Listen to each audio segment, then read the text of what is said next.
3 minutos? Vamos lá.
Queridos, eu cumprimento a todos com a paz do Senhor.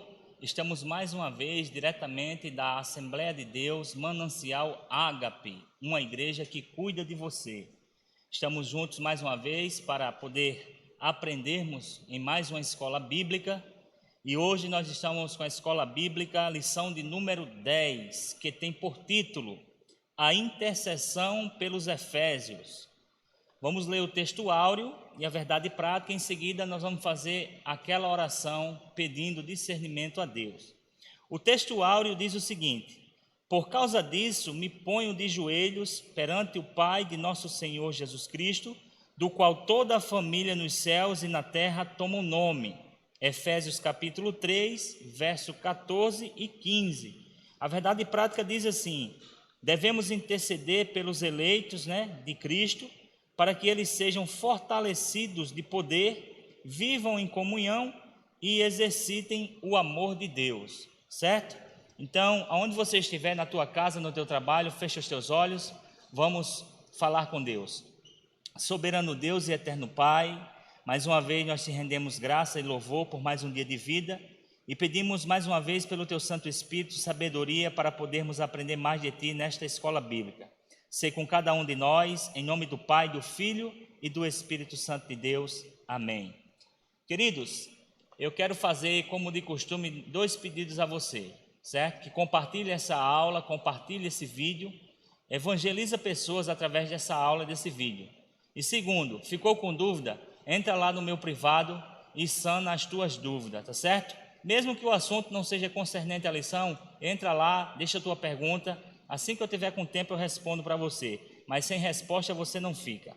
Leitura bíblica em classe se encontra na carta de Paulo aos Efésios, capítulo 3, do verso 14 ao 21, que diz assim: por causa disso me ponho de joelhos perante o Pai de nosso Senhor Jesus Cristo, do qual toda a família nos céus e na terra toma o nome, para que, segundo as riquezas da sua glória, vos conceda que sejais corroborados com poder pelo seu Espírito no homem interior, para que Cristo habite pela fé no vosso coração, a fim de, estando arraigados e fundados em amor, poderdes perfeitamente compreender com todos os santos qual seja a largura e o comprimento e a altura e a profundidade, e conhecer o amor de Cristo, que excede todo o entendimento, para que sejais cheios de toda a plenitude de Deus.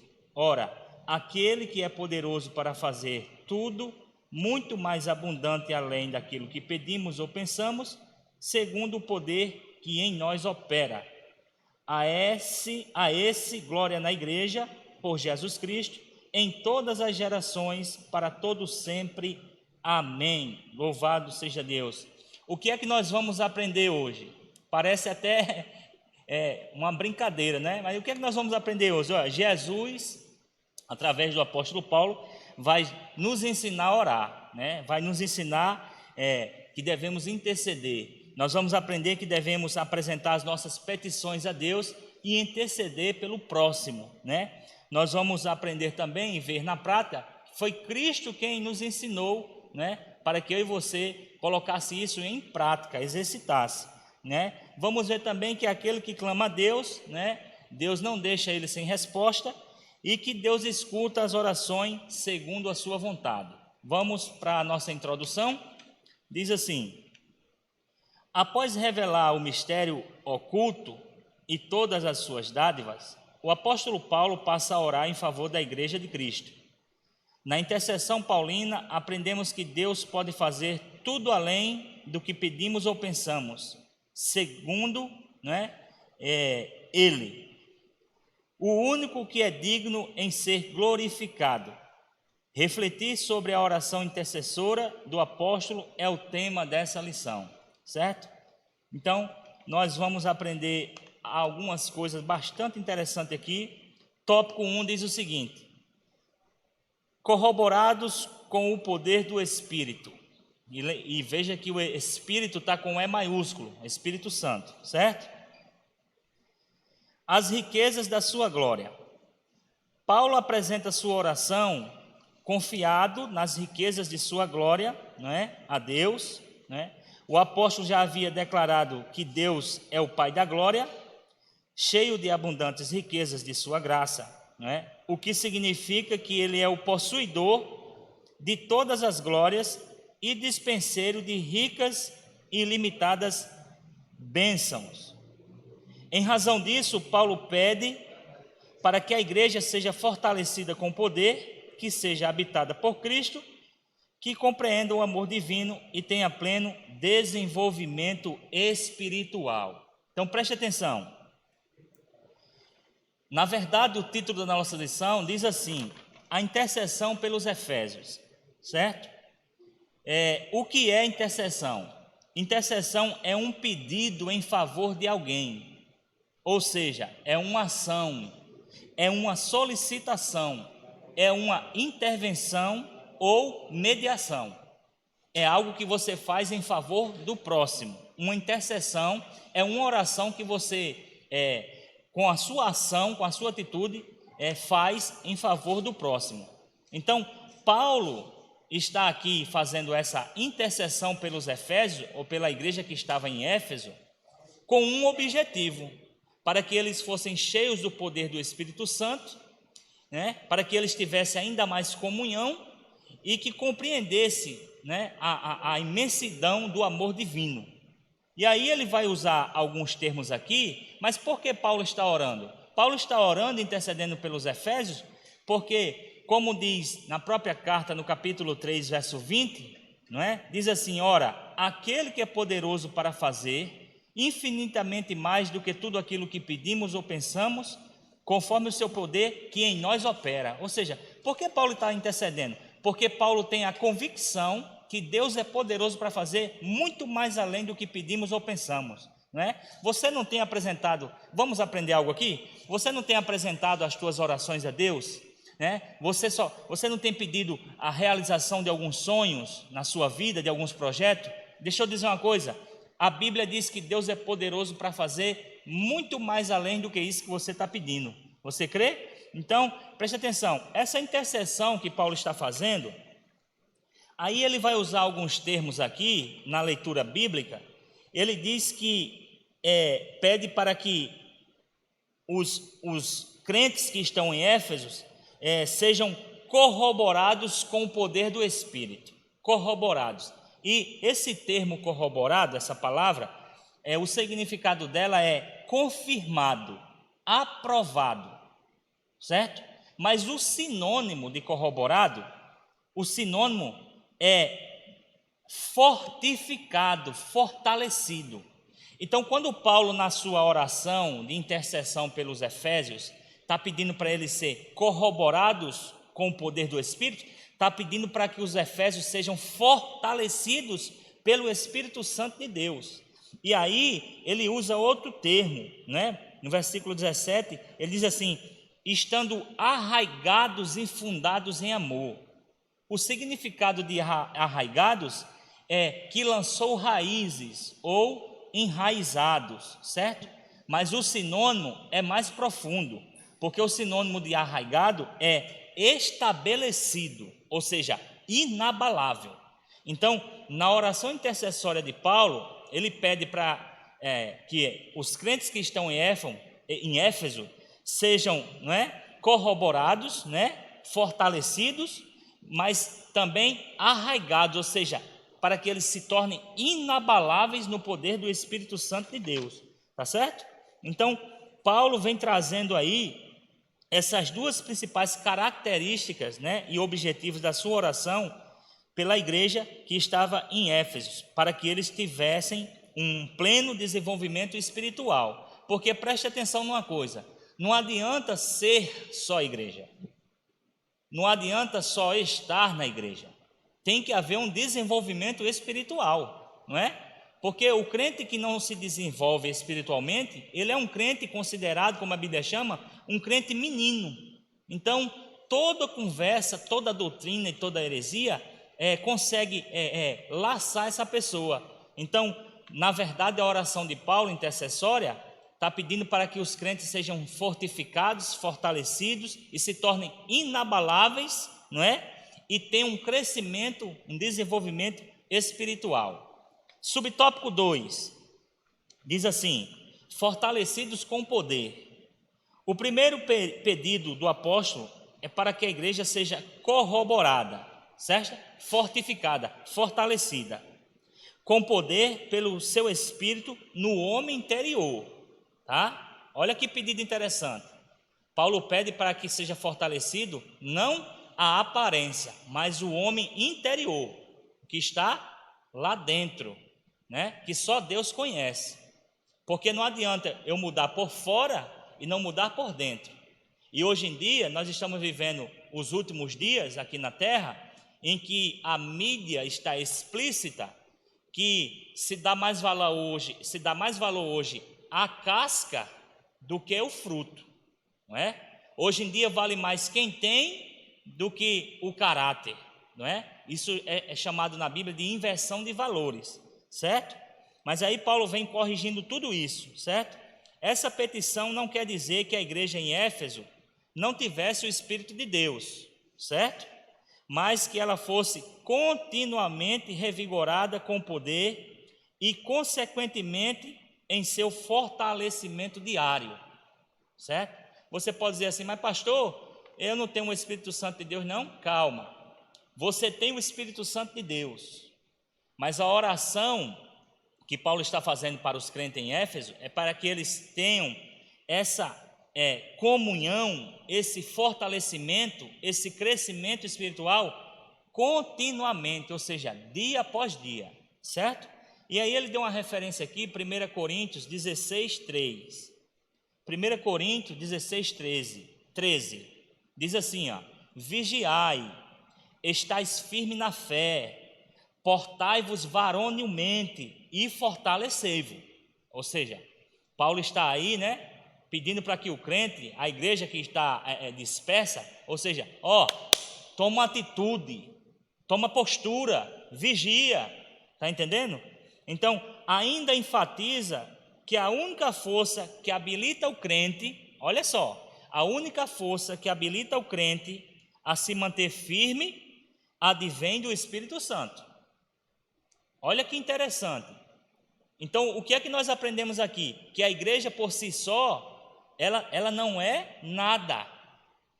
Sem a atuação e a intervenção do Espírito Santo, diariamente, ela é uma igreja sem vida. Olha só, João 14, versículo 16 e 17. Jesus disse assim: e eu rogarei ao Pai, e ele vos dará outro. Esse termo outro, no grego, significa igual, certo? Outro consolador, para que fique convosco para sempre. Aí Jesus continua no verso 17: o Espírito da verdade, que o mundo não pode receber, porque nem vê, nem o conhece, mas vós conheceis, porque estará convosco e habitará em vós. Olha só. Então, preste atenção nisso aqui. A lição está nos dizendo que a única coisa que habilita o crente a se manter firme é através do Espírito Santo de Deus, não é? Através do Espírito Santo de Deus. Por quê? Porque se eu não tiver habilitado pelo Espírito Santo de Deus, como é que eu vou suportar as dificuldades da vida? Como é que eu vou passar pelas tentações? E você quer ver um exemplo de uma pessoa quando ela não está habilitada pelo Espírito Santo a suportar tudo isso? Ela não está cheia do Espírito Santo na condição de suportar isso? Tiago capítulo 1, do verso 12 ao 15. Tiago capítulo 1, do verso 12 ao 15. Olha só o que é que diz: bem-aventurado o homem, ou seja, bendito, feliz o homem que suporta a tentação, porque quando for provado, receberá a coroa da vida, a qual o Senhor tem prometido aos que o amam. Ninguém sendo tentado, diga: de Deus sou tentado, porque Deus não pode ser tentado pelo mal e a ninguém tenta. Mas cada um é tentado quando é atraído e engodado pela sua própria concupiscência.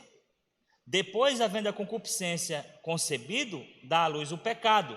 E o pecado, sendo consumado, gera morte. Olha só. Então, por isso que a lição está dizendo que a única coisa que habilita o crente a se manter firme, a vencer os obstáculos e as tentações, é o Espírito Santo de Deus. Porque sem o Espírito Santo de Deus, nós vimos que ele não suporta, ele cai, certo? Aí diz assim: e que também é o Espírito Santo que leva o crente a compreender as coisas espirituais, certo? Olha a importância do Espírito Santo na nossa vida. E a oração de Paulo está pedindo justamente isso para a vida dos crentes. Olha só. E ele dá uma referência aqui, 1 Coríntios capítulo 2. 1 Coríntios capítulo 2, do verso 12 ao 16. Que diz assim: mas nós não recebemos o Espírito do mundo, mas o Espírito que provém de Deus, para que pudéssemos conhecer o que nos é dado gratuitamente por Deus, as quais também falamos, não com palavras que sabedoria humana ensina, mas com as que o Espírito Santo ensina, comparando as coisas espirituais com as espirituais. Ora, o homem natural não compreende as coisas de Deus, porque lhe parecem loucura, e não pode entendê-las, porque elas se discernem espiritualmente. Mas o que é espiritual discerne bem tudo, e ele de ninguém é discernido. Está vendo? Então, o que é que nós aprendemos aqui? Que a única maneira de mim, de você, de nós, da igreja, compreender as coisas espirituais é através do Espírito Santo. Certo? Então, na oração de Paulo está pedindo para que a gente seja fortalecido com o poder desse Espírito. Certo? Subtópico 2. Habitados por Cristo. habitados por Cristo. Diz assim: o apóstolo também orou para que Cristo habitasse pela fé nos corações dos santos. Efésios capítulo 3, verso 17. O que também não significa dizer que Cristo não estivesse presente na igreja em Éfeso, não é? No versículo em questão, o verbo grego significa habitar, habitação permanente, em oposição à habitação temporária. Isso indica que a oração apostólica era para que Cristo habitasse continuamente na vida da igreja. Olha só. Então, assim o ensino apostólico ratifica que sem Cristo a igreja não pode subsistir às forças do mal. Então, por que Paulo fez essa intercessão pela igreja que estava em Éfeso? Para que eles pudessem ser habitados pelo Espírito Santo continuamente, dia após dia, porque só assim eles poderiam vencer. Então, o que é que nós tiramos de aprendizado aqui para a gente? É que sem o Espírito Santo, eu e você não vencemos, nós não vencemos. Sem o Espírito Santo, nós não avançamos. Sem o Espírito Santo, nós não progredimos, tudo dá errado.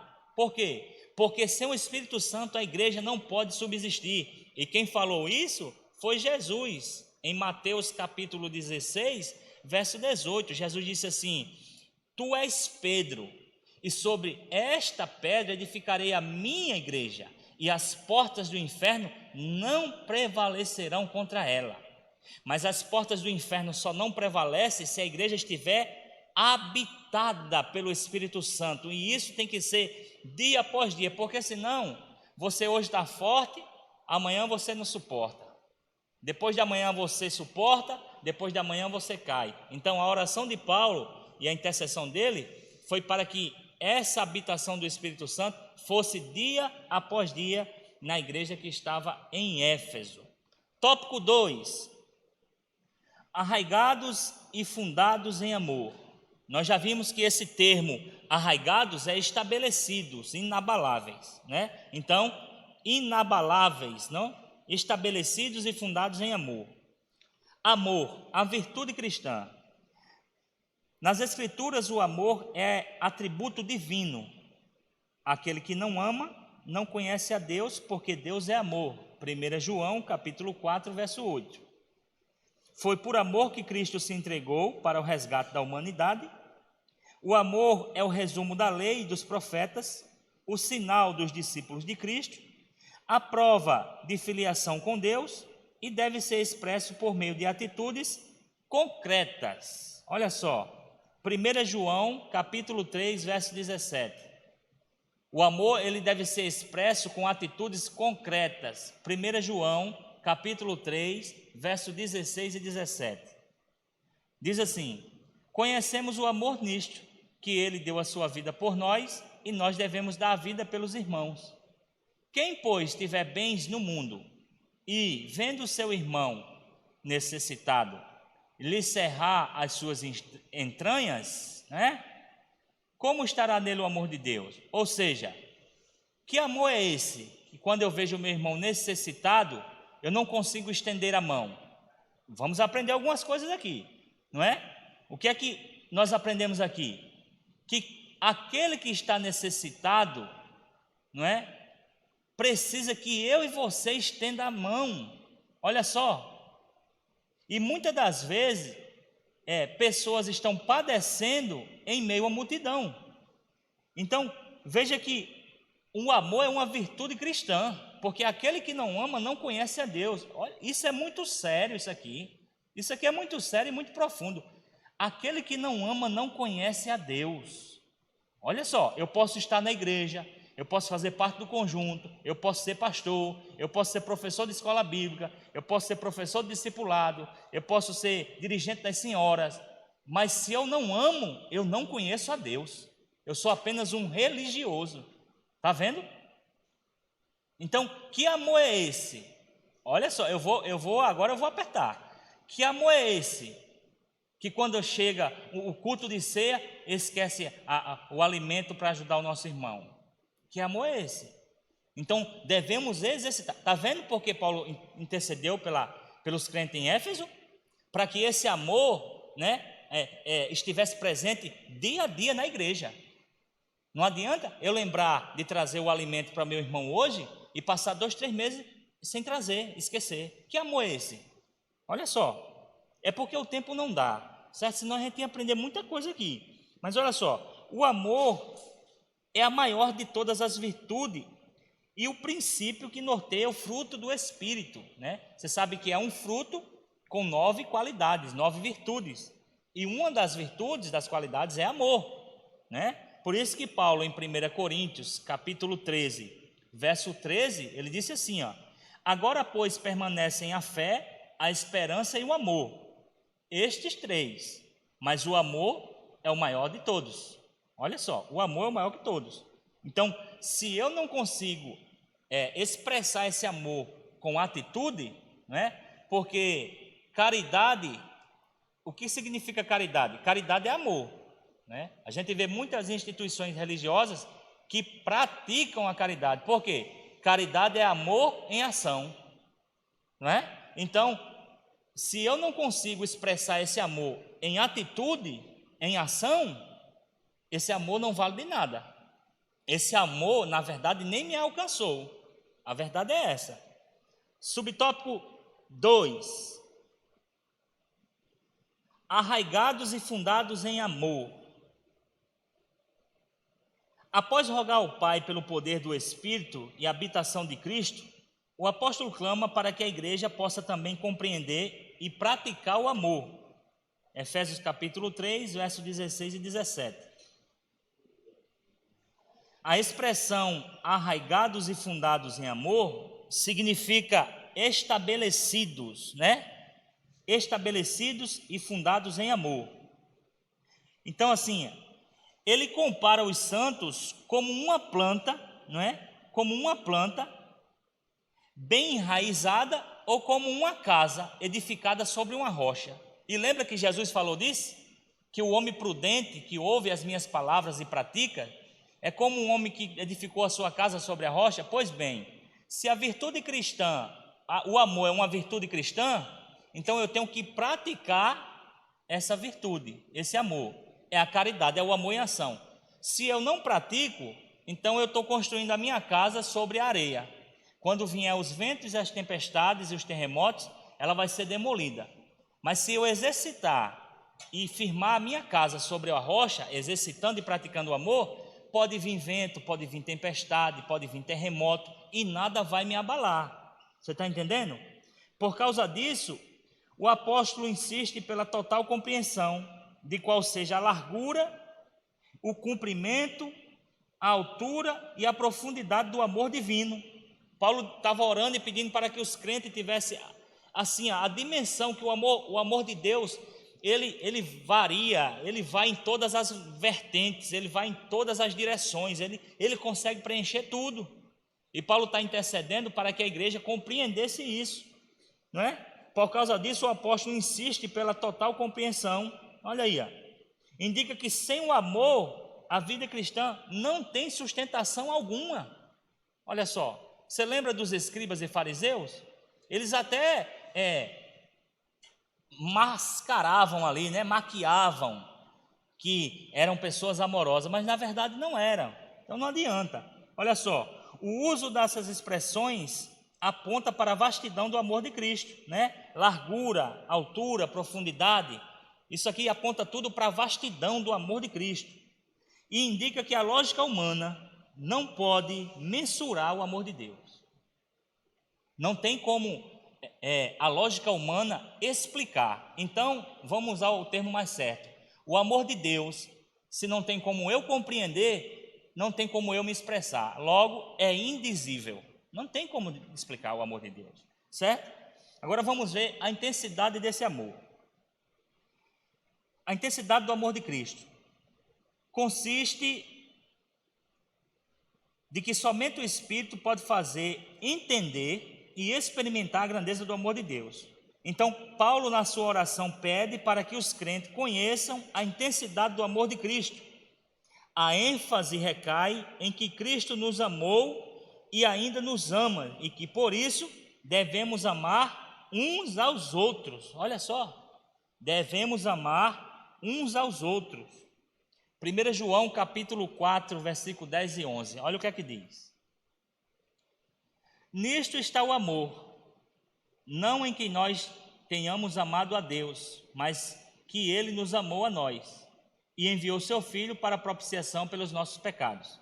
Amados, se Deus assim nos amou, também nós devemos amar uns aos outros. Isso aqui não é opcional não, viu? Isso aqui não é opcional. Agora, amar é uma decisão. Você ama se você quiser. Porém, quando eu não amo, não exercito, não pratico o amor, primeiro, eu estou indo contra a palavra. Segundo, eu não conheço a Deus. Terceiro, eu não sou um salvo. Porque o salvo, ele pratica, ele exercita o amor. Né? Diz mais. O apóstolo sabe que o esforço humano não pode atingir essa meta. Não é? Então, por mérito humano, por intelecto, raciocínio, você não consegue fazer isso aqui. Por isso que ele está intercedendo para que o Espírito Santo ajude a igreja em Éfeso. Olha só, o apóstolo sabe que o esforço humano não pode atingir essa meta. Assim, ele acrescenta esse pedido à oração para que os crentes sejam cheios de toda a plenitude de Deus. Cheios de toda a plenitude de Deus. Então, sem esse amor na nossa vida, nós não somos nada, certo? 3. A bênção de Deus excede o pensamento humano. Olha só, a dimensão das bênçãos divinas. Ao concluir a ousada oração, Paulo lembra que a magnitude, a grandeza do poder de Deus é capaz de fazer muito mais abundantemente além daquilo que pedimos ou pensamos, Isso indica que o que Deus pode fazer ultrapassa em muito nossos melhores anseios. Olha só, nós não temos dimensão, o que a lição está dizendo, desse amor de Deus em nossas vidas. Quer dizer que a mente humana é incapaz de alcançar a dimensão das bênçãos divinas. Nesse sentido, Paulo declara que as coisas que sequer subiram ao coração do homem são as que Deus preparou para os que amam a Ele, como está escrito lá em 1 Coríntios capítulo 2, verso 9. Essa instrução mostra que os pensamentos do Senhor são muito mais altos do que os nossos pensamentos, E quem diz isso é lá em Isaías 55, 8. Porque os meus caminhos não são os vossos caminhos, e nem os meus pensamentos são os vossos pensamentos, diz o Senhor. Desse modo, o poder divino que age na vida do crente e suas bênçãos disponíveis são impossíveis de dimensionar, A grandeza do poder de Deus é capaz de responder para além das mais corajosas orações, E nós vamos ver um exemplo aqui de uma oração dessa daqui. 1 Reis, capítulo 3. 1 Reis, capítulo 3. Louvado seja Deus. Do versículo 5 ao versículo 14.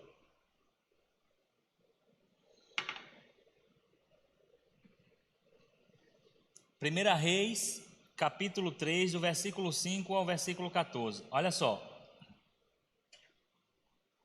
Em Gibeon apareceu o Senhor a Salomão de noite em sonhos e disse-lhe: Pede o que queres que eu te dou.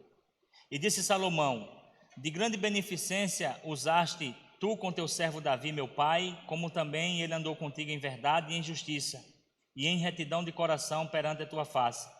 E guardaste-lhe estas grandes beneficências, e lhe deste um filho que se assentasse no seu trono, como se vê neste dia. Para aqui um pouquinho. Você vai fazer essa leitura na sua casa, 1 Reis, capítulo 3, do verso 5 ao verso 14. E eu já tenho um resumo dela aqui, certo? Para a gente poder aprender e ganhar tempo. Isso aqui foi quando Deus apareceu a Salomão em sonho e pediu a Salomão: Salomão, pede o que você quiser que eu te dou. O que você pediu eu te dou. A morte dos teus inimigos, poder, riqueza, fama. Salomão disse assim: eu só quero sabedoria para poder julgar o teu povo. Olha só, nós estamos falando aqui da dimensão das bênçãos divinas. Dimensão das bênçãos divinas. E preste atenção numa coisa, Provérbios 10, 22, diz que a bênção do Senhor enriquece e não acrescenta dores. Se foi Deus que deu, está dado. Agora preste atenção, muitas das vezes Deus não dá a você, nem a mim. Deus nos dá a condição de adquirir, é diferente, certo? Quando Deus dá, por exemplo, se Deus deu um carro a você, acabou-se. Não vai vir com prestação para vencer não, certo? Mas Ele também dá a condição de você comprar um carro, de comprar uma casa, né, de realizar um sonho. Mas quando Deus entrega a você algo, acabou-se. A bênção do Senhor enriquece, não acrescenta dores. Você não vai perder noite de sono porque está com aquela conta para pagar, não. A bênção do Senhor enriquece e não acrescenta dores. Então, olha só como as bênçãos foram acrescentadas na vida de Salomão. Olha que oração ousada. Assim como Paulo fez uma oração ousada, Salomão também fez um pedido ousado, né? Não foi uma oração, mas foi um pedido. Ele disse, me dê sabedoria para me julgar o povo. Você está entendendo? Então, a Bíblia diz que Deus deu até aquilo que Salomão não pediu. Olha só, se você ler o texto que eu dei a referência aí, 1 Reis capítulo 3, do verso 5 ao 14, Deus vai dizer assim, como não me pediste honra, nem glória, nem a morte dos teus inimigos, até o que tu não me pediste, isso eu te dou. Riquezas, glória, conhecimento, tudo foi acrescentado. E Deus deu sabedoria e riqueza a Salomão. Sabe o que é que a Bíblia diz sobre Salomão? 1 Reis, capítulo 10, verso 23. Olha o que é que diz. Assim o rei Salomão excedeu a todos os reis da terra, tanto em riqueza como em sabedoria.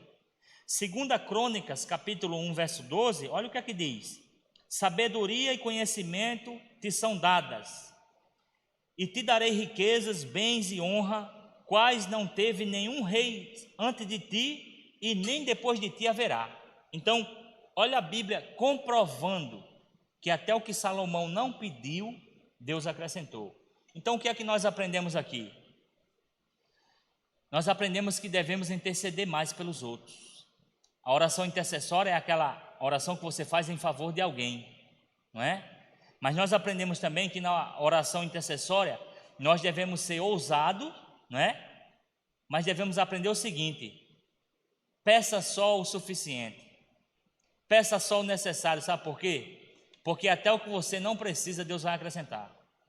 Até aquilo que você não pediu, você imaginou, mas não pediu, Deus vai acrescentar na sua vida, meu irmão. Deus vai acrescentar na sua vida, meu irmão. Olha só, subtópico 2, o convite para adoração. Paulo encerra esse capítulo com um convite de adoração a Deus, cuja glória é devida na igreja, por Jesus Cristo e em todas as gerações. Né? A conclusão paulina não poderia ser diferente. Nos versículos anteriores, ele discorreu acerca da boa nova, do mistério que foi revelado, né? Das muitíssimas riquezas de Cristo oferecida à igreja, da grandeza do poder de Deus e da infinitude do amor e de todas as bênçãos divinas que excedem a compreensão humana. Além dessas demais bênçãos, a única coisa a ser acrescentada era o louvor a Deus, detentor de tamanhas dádivas, não é? Isso aqui, o convite à adoração, eu quero chamar a sua atenção e nós vamos aprender o seguinte. Existem várias formas de a gente adorar a Deus. A gente pode adorar a Deus com o nosso louvor, você pode adorar a Deus com a tua oferta, você pode adorar a Deus com o teu dízimo, você pode adorar a Deus com a tua oração, você pode adorar a Deus com a leitura da palavra, você pode adorar a Deus louvando a Deus, você pode adorar a Deus com a tua vida, com o teu testemunho, olha só. E o convite que Paulo faz no final desse versículo é para que todos nós louvemos a Deus, olha só, né? Era o louvor voltado ao Senhor, que é detentor de todas as dádivas. Por quê? Porque Ele é merecedor de toda a honra, toda a glória e todo o louvor. Paulo começa com uma oração ousada, pedindo para que a igreja seja cheia da plenitude do Espírito Santo dia após dia, para que venha ter um desenvolvimento espiritual, e no final ele encerra pedindo para que a igreja se lembre de adorar a Deus, né? De várias formas, e eu quero destacar a forma mais importante, que é com as nossas atitudes, tá certo? As nossas atitudes, elas falam mais alto do que qualquer outra coisa, tá bom? E terceiro subtópico, diz assim: a glória devida a Deus. Finalmente, Paulo prossegue e ensina que Deus deve ser glorificado, olha só, na igreja. Quem é a igreja? A igreja somos nós, eu e você. Então, Deus tem que ser glorificado na igreja, ou seja, nas nossas vidas, e em Cristo. Quer dizer que os atos de louvar e glorificar a Deus fazem parte dos propósitos da instituição da igreja. Então, essa maneira de nós adorarmos a Deus, glorificarmos a Deus através das nossas atitudes, isso faz parte da instituição chamada igreja, que somos nós. A igreja nunca terá a glória em si mesma, certo? Você pode encontrar uma igreja cheia do poder de Deus, né? Que tenha cantores excelentes, pregadores, ensinadores, crentes cheios de dons, que exercitam esses dons, mas a igreja em si, ela nunca terá glória em si mesma. Toda a honra e toda a glória tem que ser voltada para Cristo, certo? Por quê? Porque tudo provém dele, né? Romanos 11:36 diz assim: porque dele e por ele e para ele são todas as coisas, glória, pois, eternamente a ele, amém. Então, tudo que sou, tudo que faço, tudo que sei, tem que ser glória a Deus. Se você canta para a glória de Deus. Se você está intercedendo, você está intercedendo para a glória de Deus. Se você prega para a glória de Deus. Se você ensina para a glória de Deus. Se você pastoreia para a glória de Deus. Se você é ovelha, você tem que ser ovelha para a glória de Deus, meu irmão. Entendeu? Então, tudo é para a glória dele, né? E diz assim, em sua oração o apóstolo anela, né, deseja que essa postura de adoração e exaltação a Cristo perdure, né? Seja duradouro, né? Dia após dia, né? Por todas as gerações, né? Porque Salomão disse, geração vai e geração vem, ou seja, nasce gente e morre gente, mas Deus permanece, né? E enfatiza seu pedido com a frase, para todo sempre. Ou seja, exaltação, adoração e louvor a Deus tem que ser eternamente, certo? O que significa que deve ser praticada por todos os crentes, certo? Então, a adoração a Deus, ela deve ser praticada por todos os crentes, louvado seja Deus. Deixa eu fazer um resumo aqui do tópico 1, né? Nós vimos que o amor, no tópico 1, aprendemos que o amor é a mensagem central do Evangelho de Cristo, e que um dos propósitos da oração de Paulo foi para que a igreja entendesse e exercitasse o amor de Deus, certo? No tópico 2, nós vimos que em uma audaciosa oração, né, intercessão em favor da igreja de Éfeso, o apóstolo ensinou que Deus é capaz de fazer muito mais além do que pedimos ou pensamos, né? E que o seu eterno poder, né, e a sua glória e majestade deve ser para sempre.